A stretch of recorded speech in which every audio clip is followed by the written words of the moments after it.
Alhamdulillahirabbil alamin wassalatu wassalamu ala nabiyyina Muhammadin wa ala alihi wa sahbihi ajma'in wa ba'd. Allahumma anfa'na bima 'allamtana wa 'allimna ma yanfa'una wa zidna ilma. Allahumma arinal haqqa haqqan warzuqna ittiba'ahu wa arinal batila batila warzuqna ijtinabah.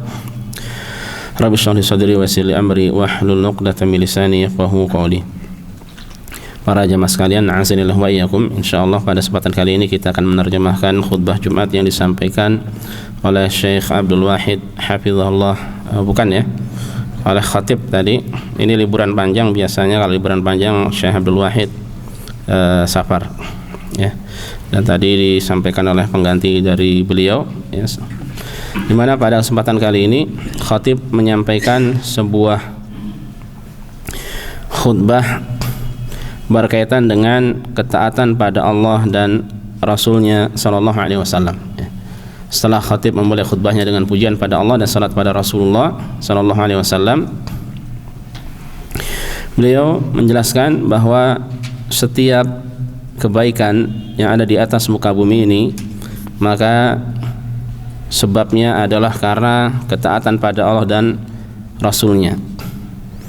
Makanya dengan hal itu, dengan kebaikan tersebut, jiwa kita akan hidup.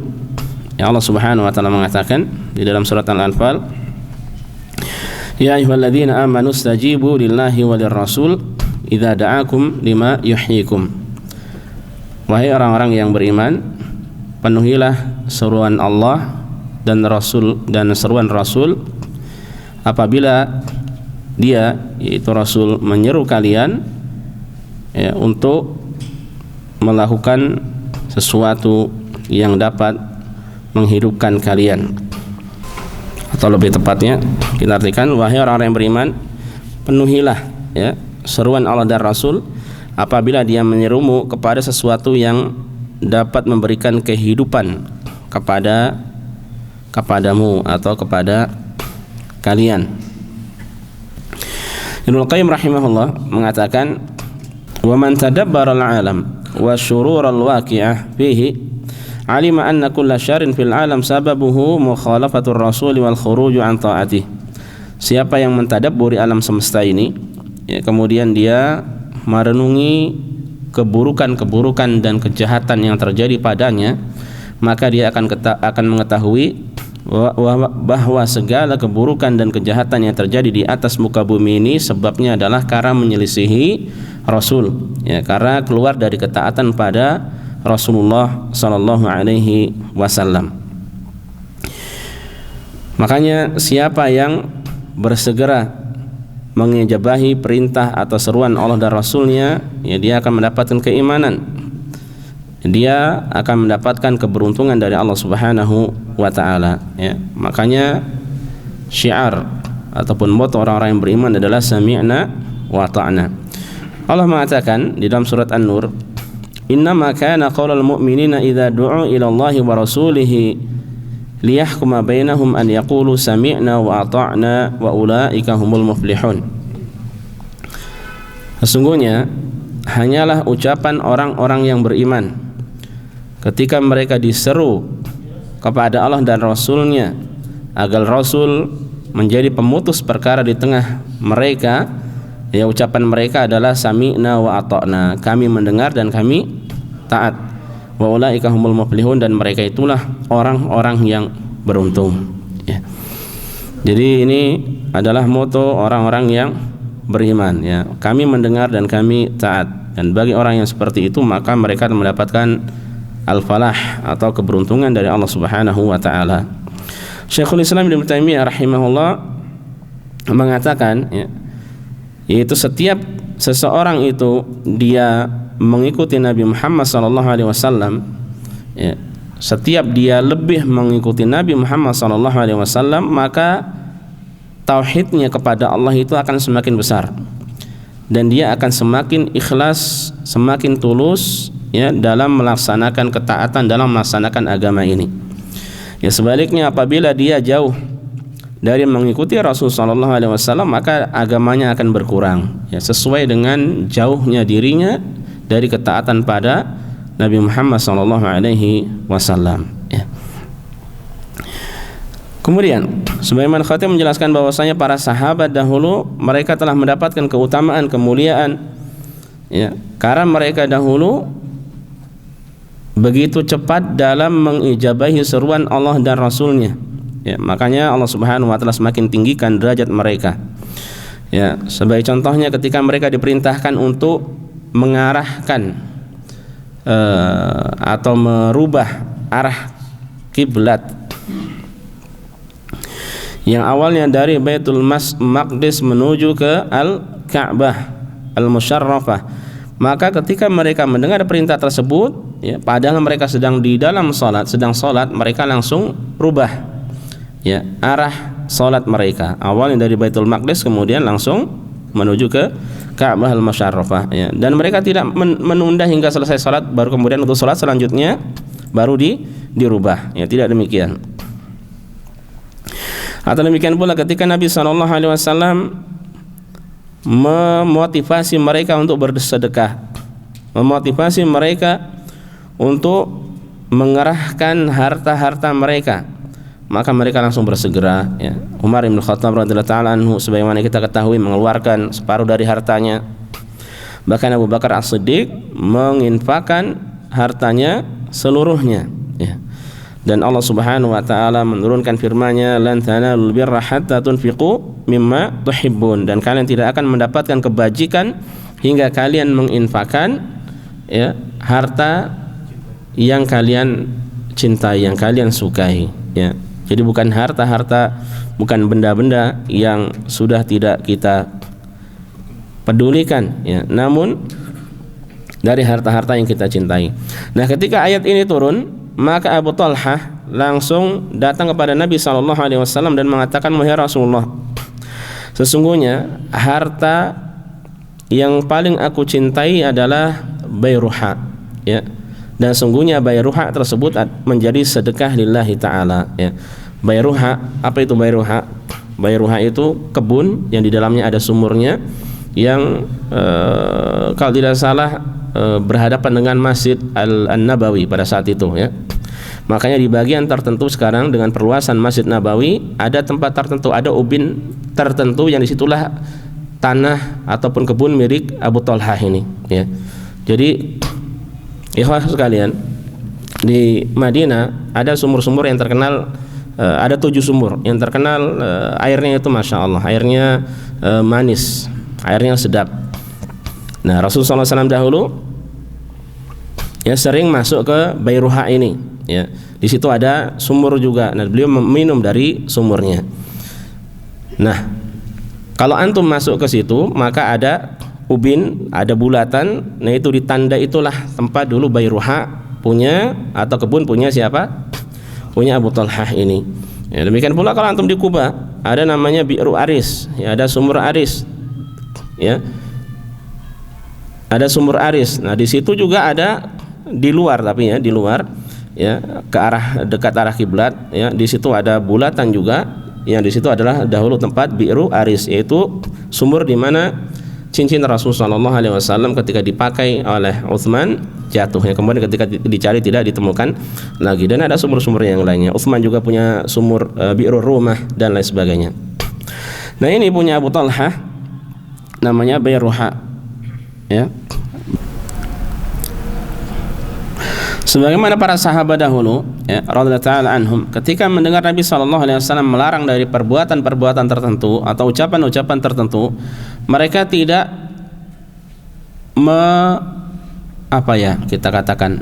tidak bertanya lebih kepada Rasulullah SAW, ya, tapi langsung mengamalkannya, ya, mengamalkannya dengan penuh kecintaan, dengan penuh ketaatan pada Rasulullah SAW. Seperti diantaranya mereka dahulu di masa jahiliyah itu terbiasa bersumpah dengan nenek moyang mereka, ya, terbiasa bersumpah dengan nenek moyang mereka. Nah, Rasulullah SAW kemudian mengatakan, "Innallaha yanhaakum an tahlifu bi abaikum." Sungguhnya Allah itu melarang kalian, ya, dari bersumpah dengan menyebut nenek moyang kalian, ya, bersumpah dengan nenek moyang kalian, ya. Nah, ketika mendengar hal tersebut, Umar bin Al-Khattab radhiyallahu ta'ala anhu mengatakan, "Demi Allah, setelah aku mendengar hadis tersebut dari Rasul SAW, tidak pernah aku bersumpah ya, tidak pernah aku bersumpah dengannya, dengan nenek moyang lagi, baik dalam keadaan sadar, dalam keadaan ingat, ya, atau demikian pula dalam keadaan hanya menukil pembicaraan orang lain, ya, tidak dilakukan. Ini hadis sahih riwayat Muslim. Bagaimana langsung diamalkan. Kemudian Jabir bin Sulaim radhiyallahu taala anhu pernah bercerita, aku pernah menemui Nabi sallallahu alaihi wasallam. Ya, kemudian aku bertanya, wahai Rasulullah, sungguhnya aku ini dari penduduk kota Badia, yaitu penduduk dari Badui. Ya. Maksudnya di sini adalah mereka yang tinggal di perkampungan. Ya. Sementara saya memiliki ada sifat kakunya, ada sifat kerasnya, ada sifat bengisnya. Maka nasihatilah aku, ya. Jadi orang Badui biasanya memiliki di antara sikapnya ya keras dan kaku.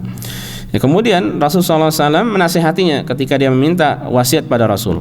Ya, beliau mengatakan, la tasubbanna ahadan, janganlah sekali-kali engkau mencela seseorang. Ya. Kemudian akhirnya Jabir bin Sulaim mengatakan, ya, aku tidak pernah mencela seseorang setelah mendengar ucapan Rasulullah SAW. Ya, tidak mencela seseorang atau demikian pula hewan kambing ataupun unta. Jadi tidak pernah mencela siapa saja. Ya. Kemudian termasuk juga ketika diturunkan ayat tentang hijab kepada sahabiyat, ya, para wanita, maka mereka langsung bersegera, ya, merobek kain-kain mereka, ya, sebagai bentuk mengamalkan perintah Allah, yang kemudian dengan kain tersebut mereka gunakan untuk menutupi wajah-wajah mereka. Ya. Aisyah radhiyallahu ta'ala anha mengatakan, semoga Allah merahmati wanita-wanita dari kaum muhajirin, ya, dari kaum muhajirin awal dahulu. Tatkala Allah Subhanahu wa taala mengatakan atau berfirman atau menurunkan firman-Nya, wal yadribna bi khumurihinna ala juyubihin, hendaknya mereka menutupi, ya, dada-dada mereka dengan kain-kain kerudung mereka. Ya, maka wanita-wanita tersebut atau mereka itu kaum muhajirat, wanita-wanita dari muhajirin, mereka langsung bersegera merobek kain-kain mereka dan mereka gunakan untuk menutupi, ya, dada-dada mereka. Ya, ini digunakan untuk sebagai kerudung, untuk menutupi auratnya, untuk sebagai hijab, ya. Nah, ini menunjukkan bagaimana mereka dalam mengikuti petunjuk Rasulullah SAW langsung bersegera, ya.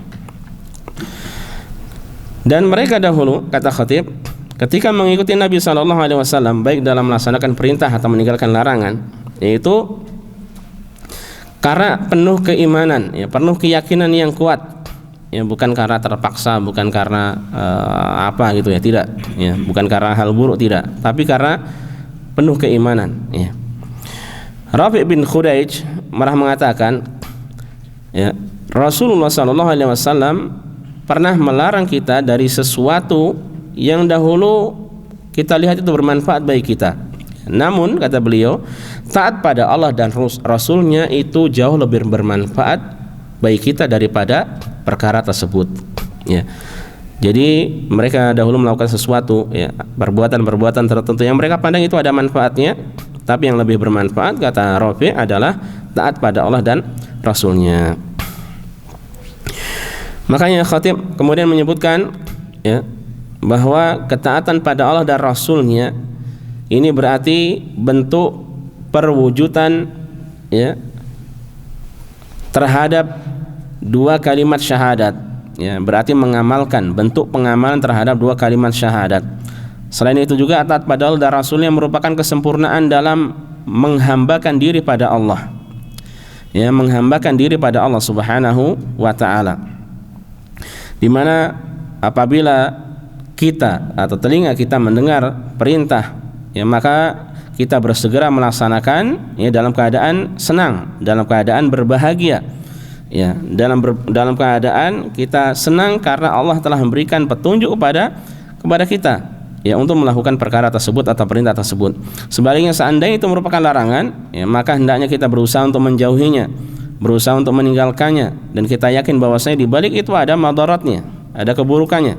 Ya, seraya kita memohon keridhaan dari Allah Subhanahu wa taala. Ya, makanya Allah mengatakan wa may yuti'illaha wa rasulahu wa yakhsyallaha wa yattaqihi fa ulaika humul faizun.